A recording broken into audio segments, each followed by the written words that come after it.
Welcome to Women of Resistance. Falasteen Younis was constantly running for an entire year and a half, having been displaced from one area to another. When the first ceasefire was announced, she rushed back to Gaza only for the bombings to start again. To add to the tragedy, she barely escaped with her life when her family's 4-story house collapsed around her, weakened by Israeli bombing. The second ceasefire, she says, is also just in name only. The bombings haven't stopped. There's hardly any food available. The tents they are forced to live in does not shield them even from any elements. But the saddest part is the fact that many children in Gaza today cannot read or write. They do not recognize colors except for red. The rivers of blood have taught them to identify its vibrant hues. Here is the story of Falasteen.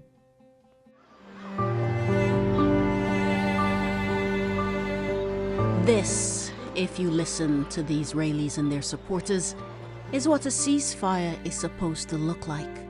A desolate landscape, more names added to the roll call of the martyrs, and barely enough food to maintain life. Palestinians recognize that this is just a slower version of the 4K genocide they've been the victims of. اسمي فلسطين يونس. أنا من غزة، من الشيخ رضوان. نازحة في مخيم البديج حاليا. الوضع الحالي في غزة احنا لسه لحتى الآن مش حاسين إنه احنا خلصت الحرب أو إنها وقفت يعني. حتى الآن احنا عايشين في خيم وما فيش لسه إن نرجع على بيوتنا، حتى إنه احنا نقعد فيها على الأقلية، وحتى احنا ما لناش حتى بيوتنا مهدومة. ما جابولناش حتى خيم إنه احنا يعني نتوصل للخيم نقعد فيها. ما جابولناش مقومات إنه احنا نرجع. مثلا حتى كل إشي عندنا مفقود. بننام بنصحى على صوت الكواد جاية، الهليكوبتر، المدفعية بتخبط. يعني لسه الحرب شغالة ما وقفتش لحتى الآن. هو يدخل الطعام لكن بكميات قليلة جدا، حتى إنه إحنا ما بنقدرش إحنا يعني مش متناول الجميع. فيش يعني اللي كان معاه دخل خلص. الناس اتأقلمت على إنها في وضع خيم. صارت بس الناس متعودة بدها تروح تعبي مية مالحة لما تيجي موعد المية المالحة وتيجي مية الحلوة تروح على المية الحلوة. بدها تروح تستنى التكية، موعد التكية لما تيجي. واليوم اللي بتجيش مثلا في تكية بكون هذا يوم صعب. اليوم ما فيش فيه مية حلوة، هذا بكون أصعب أي يوم في حياتنا كمان إنه ما فيش. وكمان ما فيش عندنا إحنا مثلا إقلان، قرب، اسطول اللي إحنا نعبي يعني المية بزيادة مثلا. يعني أدوبك على قد قربة وصعبة.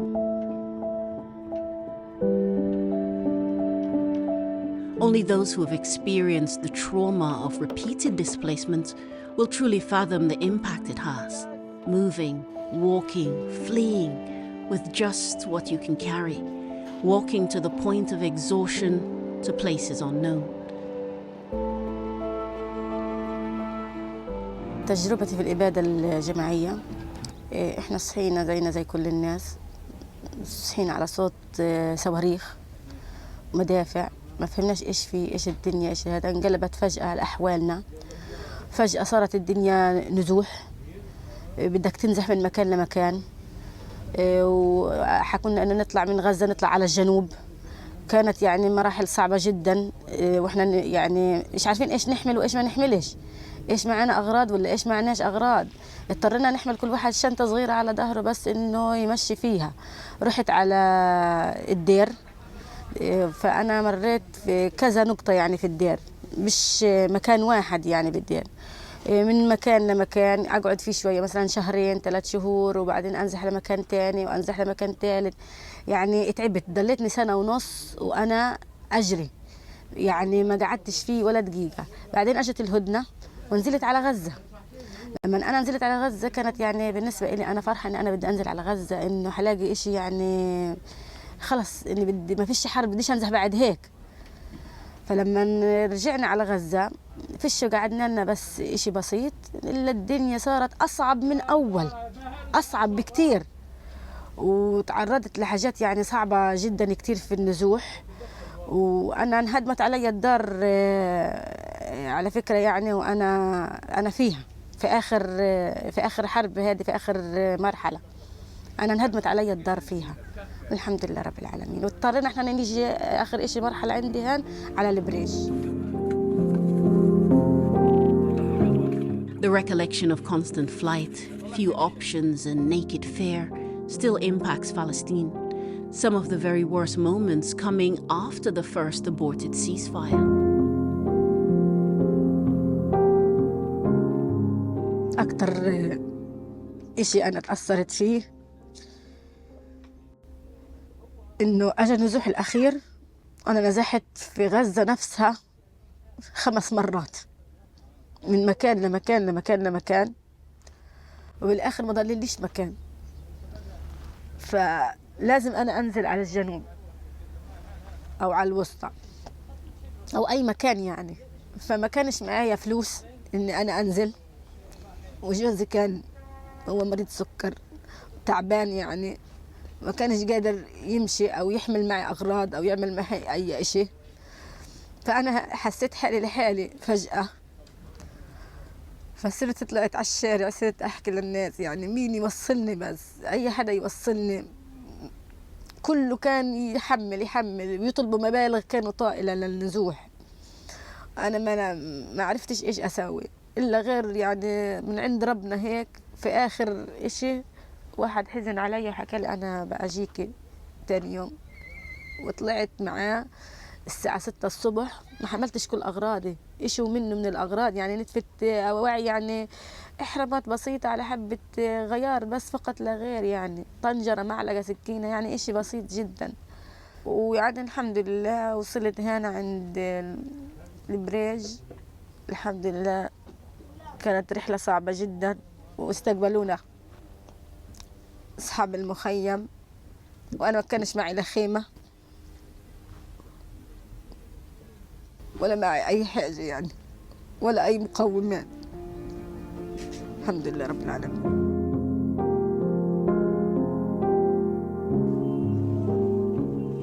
Returning to the place you once called home, only to be greeted by rubble, is a crippling experience. The sense of loss plays heavily with your mind. أنا نزلت على غزة أشوف يعني بيتي، فهي كانت تعتبر اللي يعني الصاعقة الكبرى. هو أنا لما كنت في البيت قصفوا علي بس كان يعني السطح يعني نزل شوية، فإحنا دارنا طوابق 4 طوابق. فلما رحت أنا لقيته ما عرفتش معالم الشارع، ركام. فأنا انصدمت يعني، بطل إلي مأوى، فيش إلي مأوى، فيش إلا غير ربنا من عنده هيك يتولانا برحمته. إحنا هينا الحمد لله رب العالمين قاعدين بس في مخيمات، وكمان مش في مكاننا في غزة، إحنا في الوسطى كمان يعني. حتى في غزة مش متوفر لي إني أنا ألاقي حتى مكان إني أنا أقعد فيه.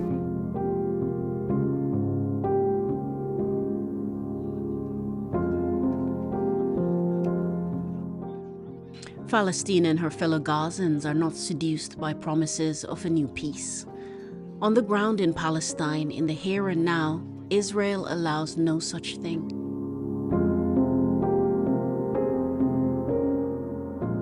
لا أعتقد إن السلام يعني هيستمر، لأنه إحنا مش شايفين بوادر سلام أساسا يعني. إحنا لحتى الآن بقول لك بنسمع إحنا صوت القصف والطيارات والصواريخ والقذائف، يعني كل يوم إحنا بنسمع المدفعية، وكل يوم نسمع الهليكوبتر وهي بتطوق يعني. طب وين؟ وكل يوم في شهداء، كل يوم في شهداء، وكل يوم في جرحى. طب وين السلام؟ وين السلام؟ أنا مش شايفة سلام. إحنا بنستنى هلقتها في المرحلة الثانية إن شاء الله، يعني إنها تدخل في حيز التنفيذ، عشان إحنا يعني تصير يمكن تتغير حياتنا. نحاول إن إحنا نضحك أحيانا ونقول إنها تتغير الحياة.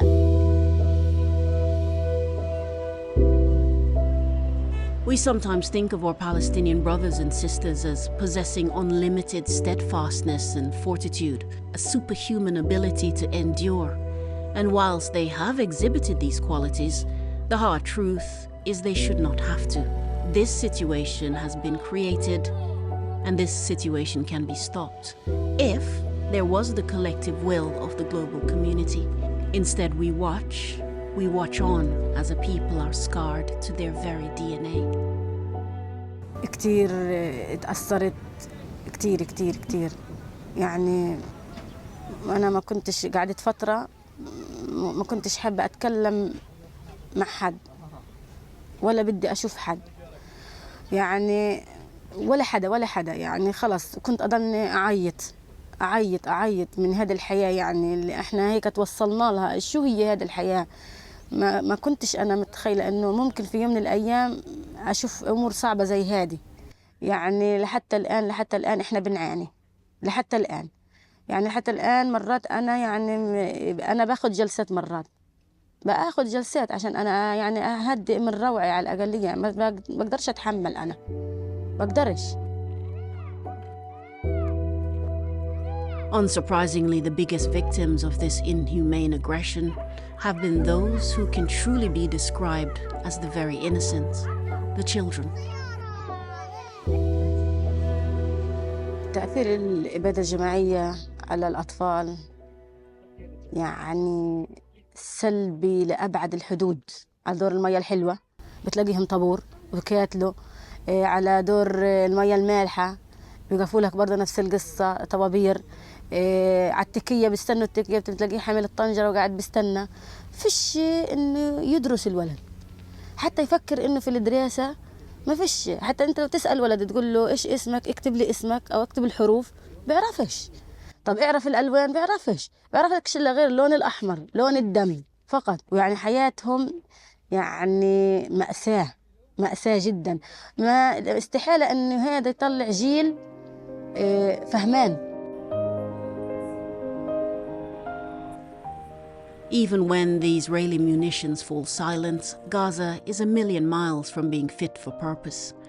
Palestinians do not want to leave their lands, but there is a concerted effort to drive them out by making the space simply, unimaginably uninhabitable. أول حاجة إحنا عايشين في خيمة مبهدلة من الآخر، مخزقة، وبتجي لما تشتي الدنيا بنعوم على الآخر، بنعوم يعني بنضل إحنا قاعدين في شارع وقتها. أنا بدي أرجع على غزة معززة مكرمة، أرجع على يصير إعمار، يعملون بلاش دور، على الأقلية لقيتها خيم، ويبدأ الإعمار، يعملوا لنا مخيمات، وبعدين يبدوا يعملوا لنا إعمار، يعملوا لنا الشوارع الأسفلتات، بدل ما هم فيش شوارع في غزة كلها يعني فوق بعضها، المجاري طافة عليها، بدنا يعملوا صرف صحي على الأقلية. يعني المياه العذبة هذه مع المياه المطر بتكون، والكل بيبقى ماشي فيها، يعني بهدلة. وبدنا يعني يشوفونا يعني حياة أحسن من هذه الحياة، تكون حياة كريمة. Palestinians need our allyship more than ever. There's no peace in Palestine. There's no justice for Palestinians, and we cannot rest until there is. أنا رسالتي للنشطاء، إحنا رسالتنا لهم إنهم يضلهم واقفين معانا لأبعد الحدود، ويوقفوا معانا ويعلوا صوتهم بزيادة كمان وكمان وكمان وكمان، لأنه إحنا لحتى الآن ما شفناش إشي على الواقع. وإحنا بنشكر وقفتهم معانا، بنتشكرهم كتير كتير كتير كتير على مساندتهم إلنا، وبنتمنى إنه يعني ما يوقفوش لهذا الحد، يضلهم واقفين معانا ويساعدونا كمان وكمان. ويعني إحنا محتاجين أي حدا يسندنا، أي حد يقف معانا.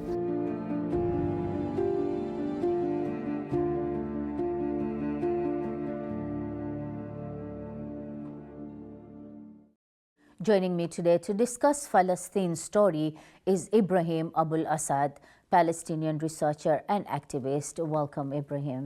Thank you very much. Ibrahim, Palestine there, makes it very clear that there is no ceasefire. Bombings are still going on, no food. She is suffering, but what she really wants to do is to go back to Gaza, pitch a tent just where her house used to be, even if there's nothing there, there's just rubble. And so many Palestinians want to do the same. Why can't they do that?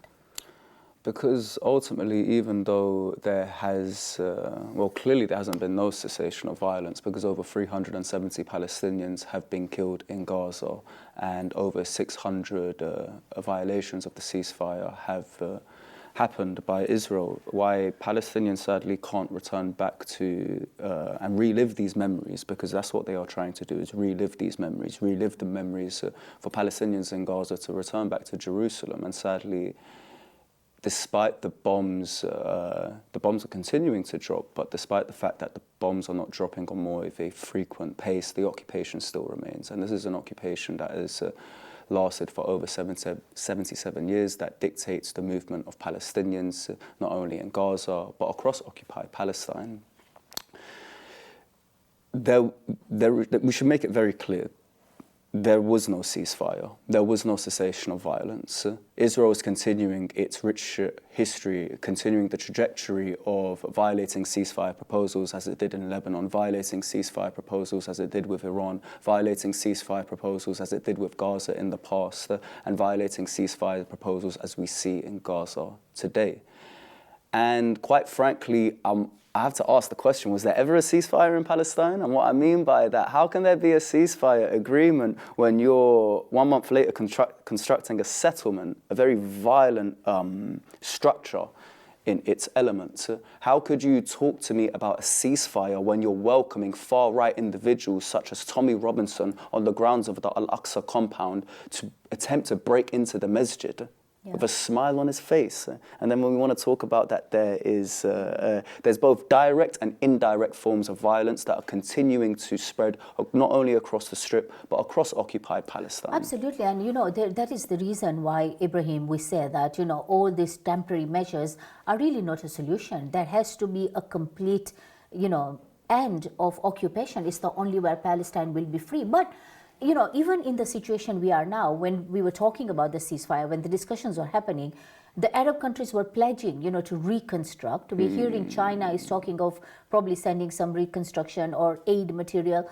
But as we speak right now, it's rubble. Like, people can't even go back in because they can't recognize streets. Maybe they just want the consolation of knowing their neighbors, whoever is left, is in that area. Why is that not picking pace? What's going on? Because I think people just care to show pictures of our suffering, and when we're missing an arm and a limb, then care for those that are surviving. As much as you must honor our martyrs, you must stand with our living. And the living, as we saw clearly in the video, are telling the activists to continue to take to the streets. Sadly, and I realized this when the Grenfell fire took place, the Gaza genocide was season 2, episode 8. We're on season 4, episode 5 right now, and nobody cares what happened on season 2, episode 8.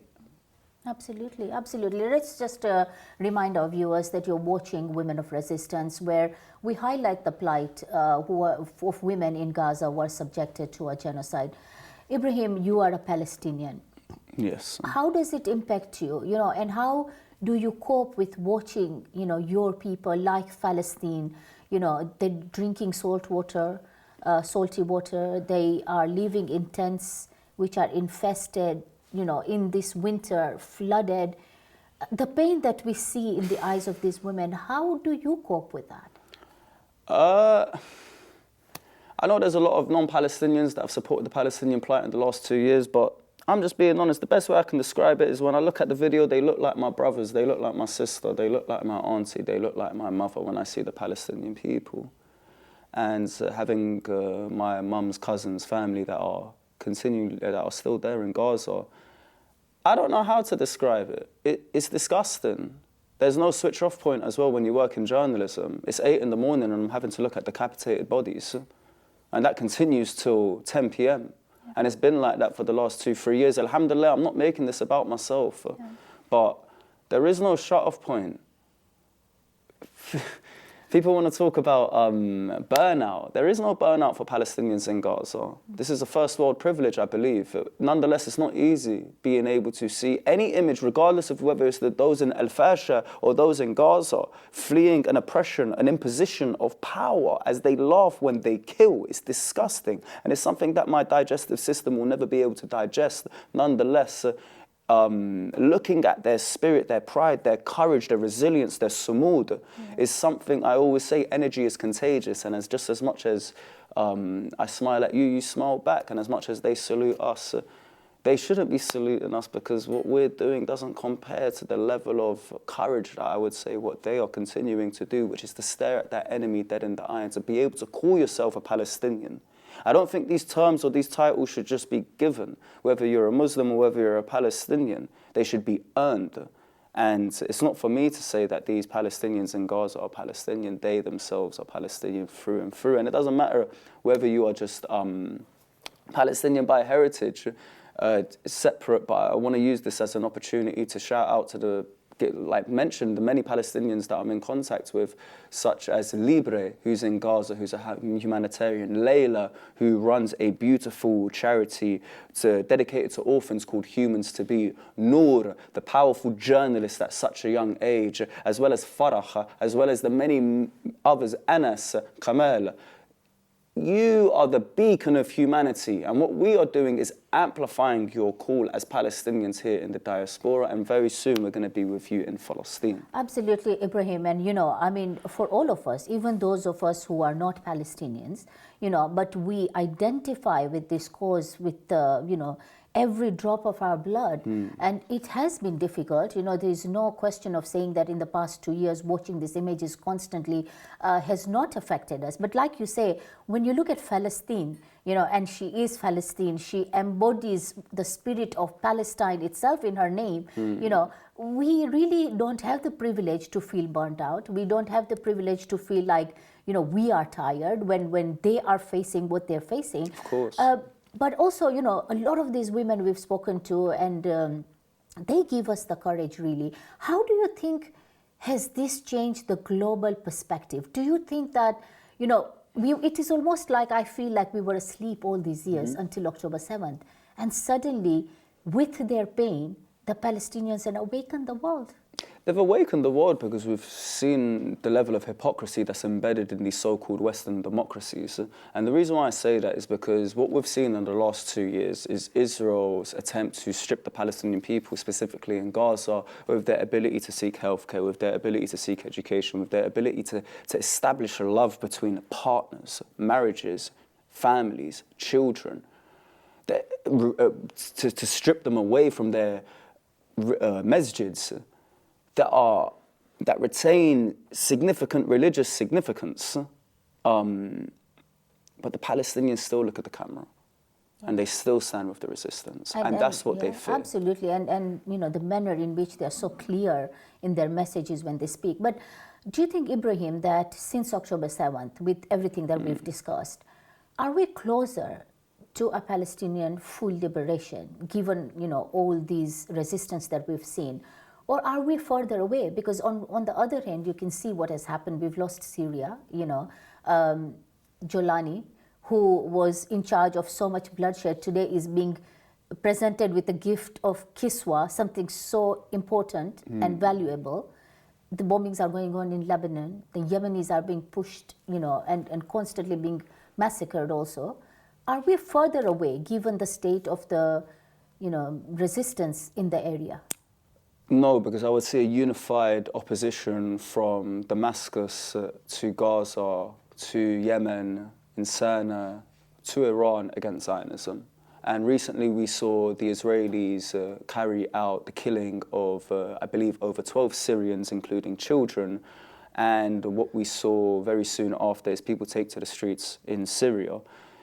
The individual that took to power after Assad is definitely questionable, as he is being thanked by Donald Trump, the same individual responsible for aiding and abetting Israel, genocide in Gaza. But my focus, I would like it to be on the Syrian people that have rejected Zionism, the Syrian people in the Golan Heights that continue to throw the stones at the occupiers. And as a Palestinian, as a Lebanese, I'm sure they very much salute their brothers and sisters uniting against a racist ideology that is foreign to the region, that began by an atheist called Theodor Herzl, who that aimed to divide up the region. So what I will say, I guess, to just say it as it is, in the final chapter of any movie, in the final chapter of any book is the most eventful, is the most impactful, is the most things where we see things taking place. And I definitely think we are in the final chapter. The fact of the matter is, we saw the Palestinians, when they blew off the doors, resist, whether it be the teachers continuing to provide education to the children or the nurses continuing to provide healthcare to the injured. We saw Palestinians resist Israel's occupation post-October 2023. With power comes resistance, and arguably we have seen a magnitude of power that unfolded across Gaza post-2023 that no one has ever seen before. With power comes resistance. With that level of magnitude of power will come a significant front of resistance, a very powerful resistance front, because what we saw that took place before October 2023 is powerful acts of resistance being carried out in response to a magnitude of power that has never been seen before. I can only imagine what type of resistance we'll see after seeing this magnitude. And with resistance, of course, we are heading towards freedom of Palestine, and may that happen soon. Thank you so much, Ibrahim. Thank you. Do you mind if I could just use this as a last opportunity? I know it's quite separate, but I just want to raise awareness to the hunger strikers.